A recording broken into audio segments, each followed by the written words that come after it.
Office থেকে এসে ready হয়ে বিয়েবাড়ি যাওয়াটা ভীষণই চাপের। আমি পৌঁছতেই প্রায় 7টা বেজে যায়, তারপরে রেডি হয়ে বেরোতে বেরোতে আরও দেরি হয়ে যায়।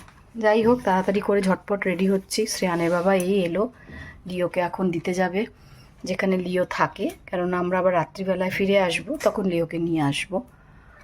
শ্রেয়ানও রেডি হচ্ছে, বড় হয়ে গেছে, একা একাই রেডি হয়, আমাদের আর দেখতে হয় না। একটু শুধু জামা কাপড়গুলো বার করে দিয়েছি। ওর আজকে ছুটি ছিল, একদিকে ভালো, নালে ও ভীষণ টায়ার্ড হয়ে যেত। মানে স্কুল থেকে আস্তে আস্তেই তো ওর প্রায় 6:30 বাজে, তারপর যদি বিয়েবাড়ি যেতে হয়, বেচারি যেতে চায় না। কালকে যেহেতু পরীক্ষা শেষ হয়েছে, তার জন্য আজকের দিনটা ওদের ছুটি ছিল।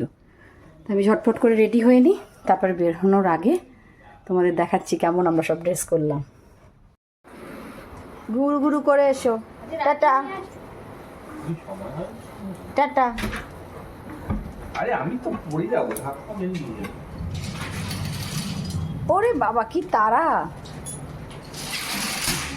টাটা।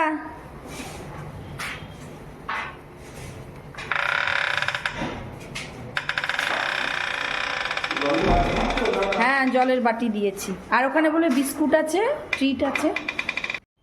আমি রেডি হয়ে গেছি, শ্রেয়ানও রেডি, বাবা ঠাম্মি সব রেডি। এখন আমরা বেরোচ্ছি। দাঁড়াও, শ্রেয়ান কেমন লাগছে শ্রেয়ানকে দেখাচ্ছি। শ্রেয়ানও রেডি হয়ে গেছে, হানিবানিকে একটু খাবার দিয়ে যাচ্ছে, কেন আস্তে আস্তে তো একটু রাত হবে। আর এইদিকে ওকে বললাম ফুল হাতা শার্টই পরতে, একটু বাইরে ঠান্ডা ঠান্ডা আছে, যদিও বিয়েবাড়িতে অতটা ঠান্ডা লাগে না, তবুও নতুন ঠান্ডা তো অনেক সময় সর্দি কাশি লেগে যায়। ফটো সেশন চলছে, যদিও দুজনের কেউই ফটো তুলতে চায় না, তবু একটু জোর করে। এই আমরা নামছি, বেরোতে বেরোতে একটু রাতই হয়ে গেল। আমাদের সাথে মাসি যাবে, তাই মাসিকে নিয়ে একেবারে ফাইনালি রওনা দেব। বাইরে বেশি একটু ঠান্ডা ঠান্ডা আছে। শ্রেয়ানরা এখনো নামেনি, আমি রেডি হয়ে আগে নেমে গেছি। কেমন লাগছে একটু জানিও, ভালো করে রেডি আর হতে পারলাম না, যা হাতের কাছে ছিল তাই পরে নিয়েছি। যাবো তো 1-1.5 ঘন্টা, আর কি রেডি হব।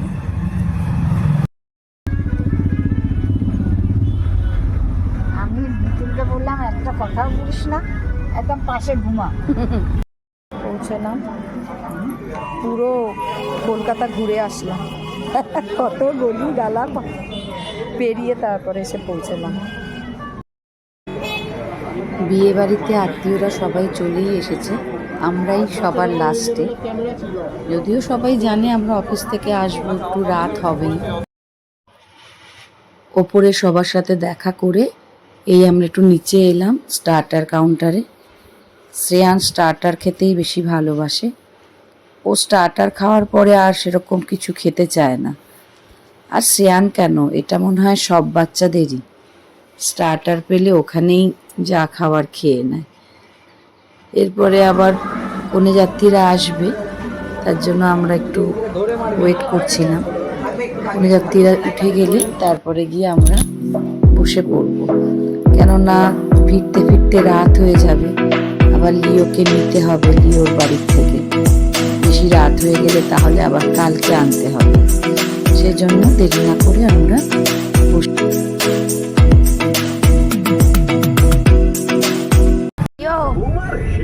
লিও চলো এবার বাড়ি।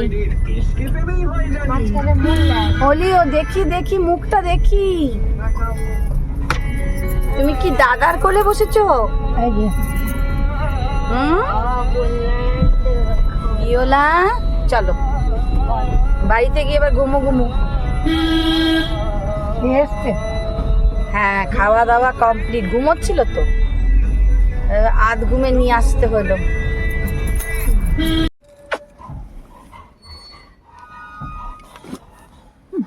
কি হচ্ছে? ওলি ওলা ব্যস্ত। একটা দোকানও বন্ধ, খোলা ছিল না। কোল্ড ড্রিঙ্কস ছিল ভালো ছিল, খুব ভালো করে। কোনটা? মুনল্যান্ড। হ্যাঁ, ভুলে এত রাস্তা পাশে দেখলাম আমি। চলো, আর কোল্ড ড্রিঙ্কস খেতে হবে না। বাবু কাকুর দোকান খোলা রেখে বাবু কালকে সকালে দোকান খুলবে।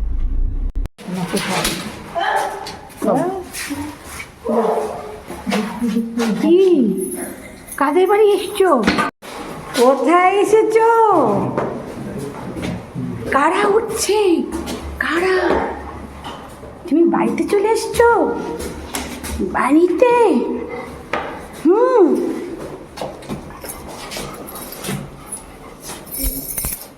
হ্যাঁ হ্যাঁ হ্যাঁ, তোমার ব্যাগ, তোমার ব্যাগ, তোমার ব্যাগ, এই যে ব্লুটা তোমার।